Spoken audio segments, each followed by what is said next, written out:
भी मुख्यमंत्री जी कह रहे हैं, तो मेरे मन में टीस रह गई। 10 साल पहले किसने रोका था भाई जिला बनाने के लिए? तुम्हारी तो घोषणा थी 10 साल पहले जिला बनाने की, क्यों नहीं बनाया? तो जनसभा के अलावा जिस तरीके से आप यहाँ चौपालों में लोगों से मिलते हैं, तो क्या लोगों से बातचीत करने में यहाँ आसानी हो जाती है? लोग अपने विचार रखते हैं? जनसभा करके तो हम बोल लेते हैं तो लोग तो नहीं खुद बता पाते। लोगों के विचार भी हमारे जेहन में आ नमस्कार, जाते। मैं उदिन करगावड़ी और दैनिक टॉक्स पर आप जुड़ चुके हैं। विधानसभा चुनाव का बिगुल बज चुका है और कांग्रेस पार्टी के टिकट के दावेदार लगातार पार्टी की नीतियों का प्रचार करने के लिए निकल चुके हैं और आज हमारे साथ जुड़े हैं पूर्व मंत्री सुभाष गोयल और आज ये पहुंचे हैं चैनत गांव में और यहाँ पर चाय पर चर्चा कर रहे हैं। कुछ लोगों द्वारा पार्टी की नीतियों के लिए जनसभाएं की जाती हैं, लेकिन इन्होंने कुछ अलग ही तरीका अपनाया। लोगों से पर्सनली मिलते हैं और उनसे चाय पर चर्चा कर रहे हैं और पार्टी की नीतियों का प्रचार कर रहे हैं। उनसे जान रहे हैं किस तरीके का कांग्रेस को आगे आने वाले समय में काम करने चाहिए और उनसे बातचीत करते हैं किस तरीके का इनको रिस्पांस मिल रहा है। सर नमस्कार। नमस्कार भैया। गावड़ी किस जी, तरीके का आपको यहाँ पर रिस्पांस मिल रहा है चैनत गांव में आप पहुंचे? आप बेटा देख रहे हो, हर ग्रामवासी भारतीय जनता पार्टी की कुरीतियों से बहुत हताश और परेशान है। जिस अतीत में जिस प्रकार ये 9.5 साल से सरकार में हैं और इन्होंने जिस प्रकार से हर शख्स के आपस में भाई से भाई को लड़ाने का, हिंदू मुस्लिम करने का, जान जाट नॉन जाट करने का दुष्प्रचार प्रदेश के अंदर और देश के अंदर कर रहे हैं, वो अपने आप में एक घिनौना प्रचार है। आज संसद के अंदर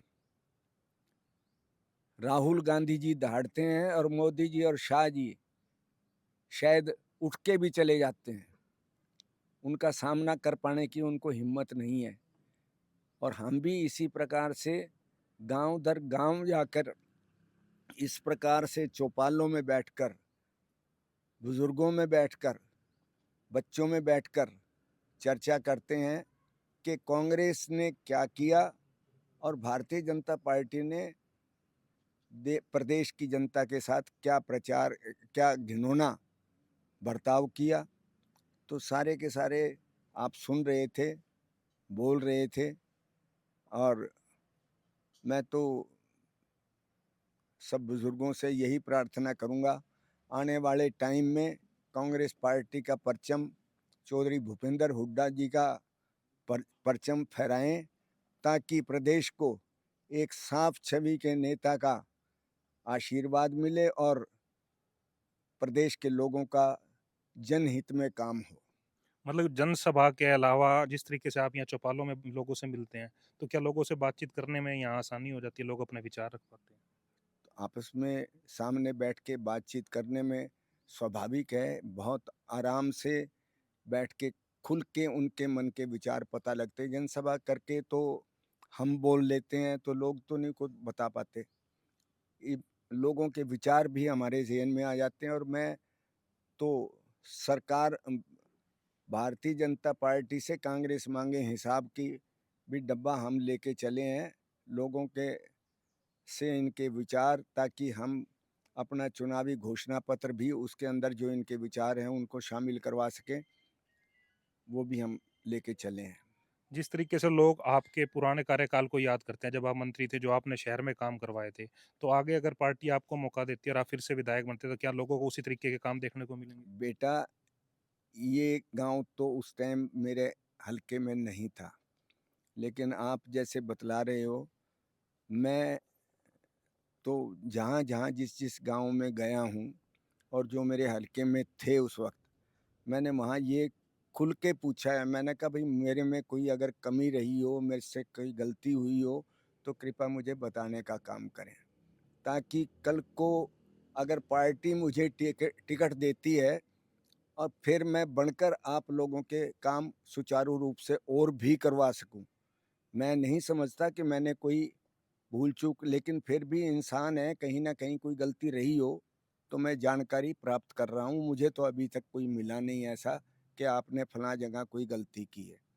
मेरे माइलस्टोन जैसे सुअर मुक्त ना केवल हाँसी बल्कि प्रदेश में सुअर आपको अब कहीं दिखाई देते हैं जी, कहीं आपको दिखाई? सुअर मुक्त प्रदेश करवा दिया। तत्कालीन मुख्यमंत्री के आशीर्वाद से। अब भी अगर हुड्डा साहब, पार्टी आलाकमान मुझे मौका देती है तो मैं कई माइलस्टोन मेरे ज़हन में है, मैं वो करवाने का काम करूँगा। हाँसी में अमटी झील भी एक पहले कितने सालों से पड़ी थी, उसका जीर्णोद्धार करवाकर पर्यटक स्थल के रूप में वो 5 साल के बाद, अब 10 साल से मैं सरकार में नहीं हूँ, उसका विघटन कर दिया। रामलीला ग्राउंड भी लोगों के लिए एक नायाब तोहफा दिया, कोई सरकार का पैसा नहीं लगने दिया। ये सारा का सारा अमटी झील पे तो सरकार ने बनवाया, लेकिन और कई ऐसे अदारे थे जो लोगों से सहयोग लेके और वो काम करवाने का मैंने काम किया, ताकि लोगों के ऊपर खर्चा ना पड़े।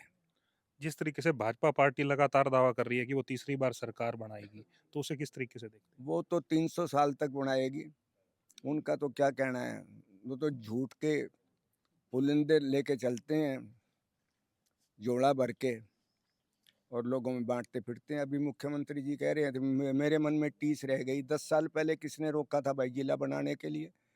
तुम्हारी तो घोषणा थी 10 साल पहले जिला बनाने की, क्यों नहीं बनाया जब? तो जिस तरीके से कांग्रेस पार्टी दावा करती है सरकार बनने पर बेरोजगारों को नौकरियां दी जाएंगी, वो तो उस हमारे बार आपके वो घोषणा पत्र में भी है, हाँ, उसमें भी दिया हुआ जो कांग्रेस मांगे हिसाब में भी इस बात का जिक्र है हाँ, कि कांग्रेस की सरकार आने पर बेरोजगारों को नौकरियां दी जाएंगी और उन्हें हर सुविधा उपलब्ध करवाई जाएगी। बिल्कुल दी जाएंगी। इनकी तरह झूठे प्रलोभन और नारे नहीं होंगे हमारे, और जो जो घोषणाएं की हुई हैं वो 100% लागू होंगी। बहुत बहुत धन्यवाद सर। धन्यवाद। गाँव चैनत में है और यहाँ पर मौजूद कुछ लोगों से भी बातचीत कर लेते हैं। सर, आपका नाम? विकास। किस तरीके का माहौल आपके गाँव चैनत में दिखाई देता है? यहाँ आप ये लगा के चलो 99% कांग्रेस का माहौल है जी। और कांग्रेस पार्टी से अगर किस उम्मीदवार को पार्टी टिकट दे? हम तो सुभाष गोयल को कह रहे हैं जी, हमारे तो सुभाष जी। सुभाष गोयल जी को। अगर सुभाष गोयल जी को मौका मिलता है तो चैनत गाँव का किस तरीके का रिस्पॉन्स रहने वाला एक तरफा जी पूरा गाँव। है? आपका नाम क्या है सर? अश्वनी दुआ। अश्विन, किस तरीके का आपको यहाँ चैनत गाँव में माहौल दिख रहा है? माहौल एक तरफा है। मतलब कि कांग्रेस की एक तरफा लहर हासिल हाँ हल्के जी, में दिखाई दे हाँ रही जी, है। हाँ जी। आपके यहाँ आज पूर्व मंत्री सुभाष गोयल पहुंचे हैं, अगर इनको पार्टी मौका देती है तो किस तरीके से गाँव इनको सपोर्ट करना है? कांग्रेस पार्टी से सुभाष जी आ जाएँ और भी जो भी हैं, सारे कोई भी कैंडिडेट एक तरफा माहौल है जी कांग्रेस पार्टी का। हाँ, जुड़े रहे दैनिक टॉक्स के साथ। हमारी वीडियो को लाइक, शेयर और कमेंट जरूर कर लें।